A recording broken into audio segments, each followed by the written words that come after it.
Hey guys, Big Mike. I am here with John Padora, candidate in the Democratic primary for Congressional District 4 here in Colorado. And with that, let's jump in. John, introduce yourself and let people know why you're running. Yeah. Hey, what's up, Mike? Thanks for having me. This is always the tough part. How do you introduce yourself? What am I actually here doing? So my name's John Padora. I'm a manufacturing engineer with almost 20 years of blue collar experience. I live up in Weld County. I'm in the small little town of Severance in the booming suburbs and in Windsor, about 20 minutes east of Fort Collins. Running for United States Congress right now, my answer changed. My answer changed from what it would have been a year ago. Right now, I'm running because our country isn't sprinting towards authoritarianism. It's already there. And the fact that we have Democratic leaders in Washington, D.C., and right here in Colorado that are failing to meet the moment. They're governing like it's 1992 instead of 2025.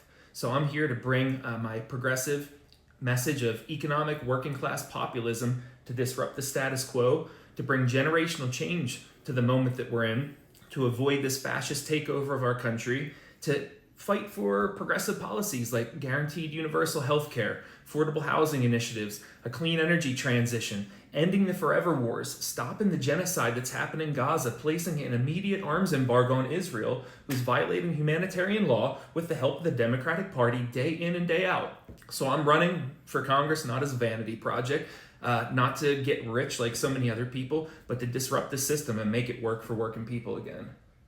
Damn, coming out strong, swinging. All right. So tell me a little bit. So let's start with the first part. Your argument is that our current Democratic representatives are not doing enough to stop fascism. Yeah.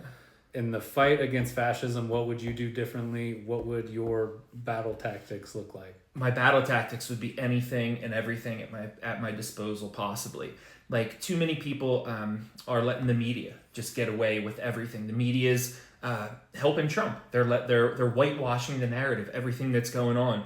A lot of Democrats at the high level that are elected into federal office are profiting right now. Okay, they talk a lot about oligarchy. They're taking money from that same corporate sources that have been funding and selling out the American people for generations. So for starters, I'm not going to take that dark money. I'm not going to take that corporate cash. I'm not going to take the APAC money.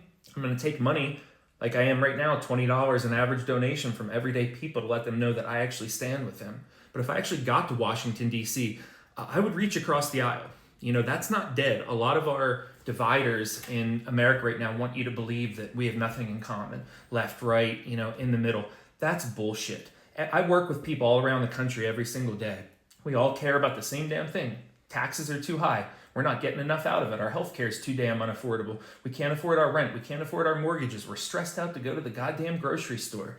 That's the reality. So I would be a fighter. I would use my platform in Congress, which is honestly gridlocked right now, nullified because of Donald Trump. And a lot of people say that they don't have a lot of power. But I would use my voice to train, recruit, and uplift the next generation of progressive candidates to take over Congress. The Democrats, need to learn a lot from what MAGA did to what the Tea Party movement did to the Republican Party after Obama's win.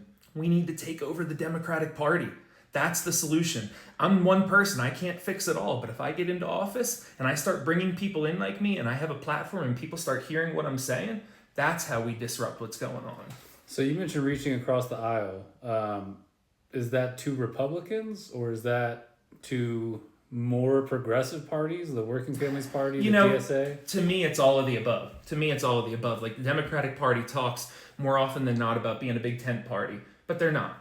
As soon as you show different opinions than DNC talking points or what party leadership wants to elevate, they ostracize you. I know because I've been through that personally myself. I've worked with Republicans to help get legislation across the finish line. I helped pioneer, when I lived in Pennsylvania, I helped pioneer something called the Second Chance Program. And that was a drug diversion program that was centric on keeping nonviolent drug offenders out of prison. Pennsylvania was a swing state, so it was split control. I worked with Republican legislators, I worked with independent legislators, and I worked with Democratic legislators at the county and state level to get that across. And you do that by focusing on values. So when I talk about going to DC and reaching across the aisle, there's people like Marjorie Taylor Greene, like Thomas Massey, that I fundamentally disagree with on almost everything. But you know what I do agree with them on?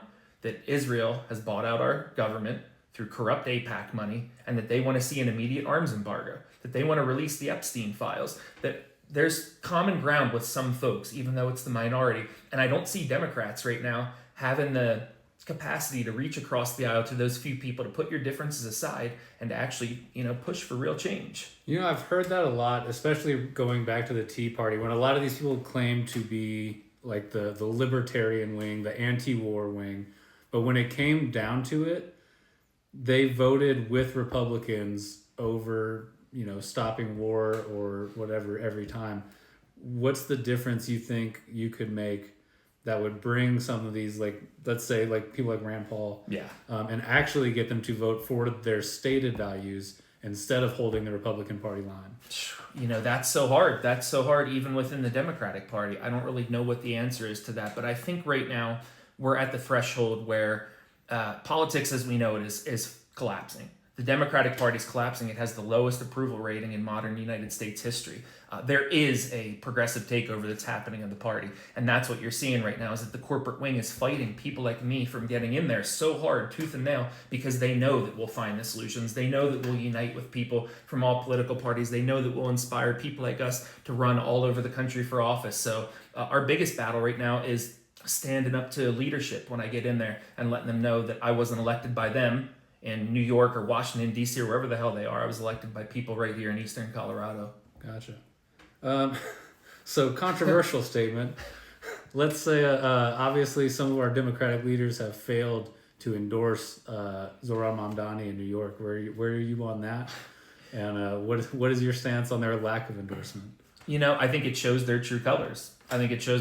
We've been conditioned for, well over a decade or so. You vote blue no matter who.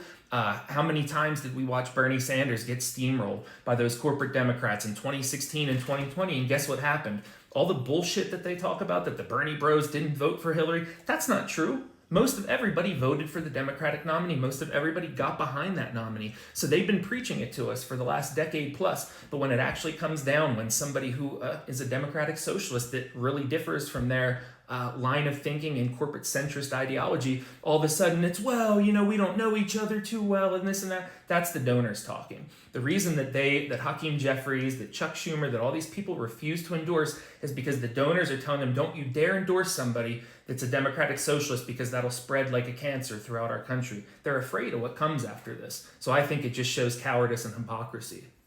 Gotcha. So you said progressive takeover of the Democratic Party. I statedly on my channel, that is my goal.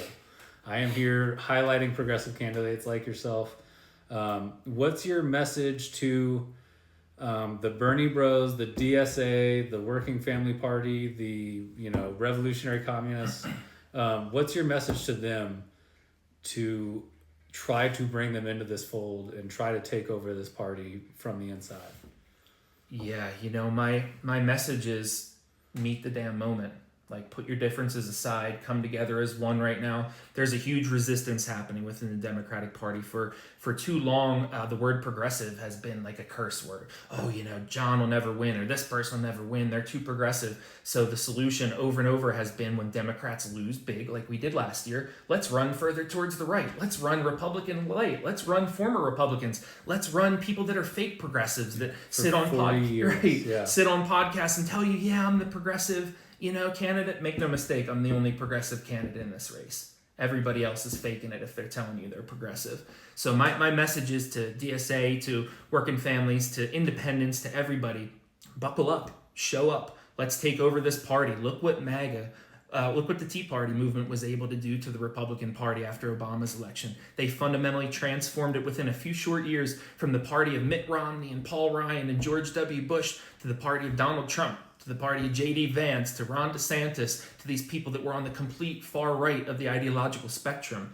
And let's clearly define what progressive means. Progressive isn't some big scary word like they make it out to be. It's like I said earlier, it's believing in affordable housing initiatives, believing that the first 2 years of college education should be subsidized, that anybody who works 40 hours a week should be able to afford their rent. I hate to cut you off. We got 30 seconds left. Let people know where to find you, where they can donate. Sure thing. Hey, go to padoraforcongress.com and make sure you go to our website. You can donate right at the top. You can follow us on social media, TikTok, Blue Sky, X, Facebook, Instagram, and make sure you guys stay plugged in. And find me on Patreon, Big Mike, if you support progressive news and candidates here in Colorado. Thanks.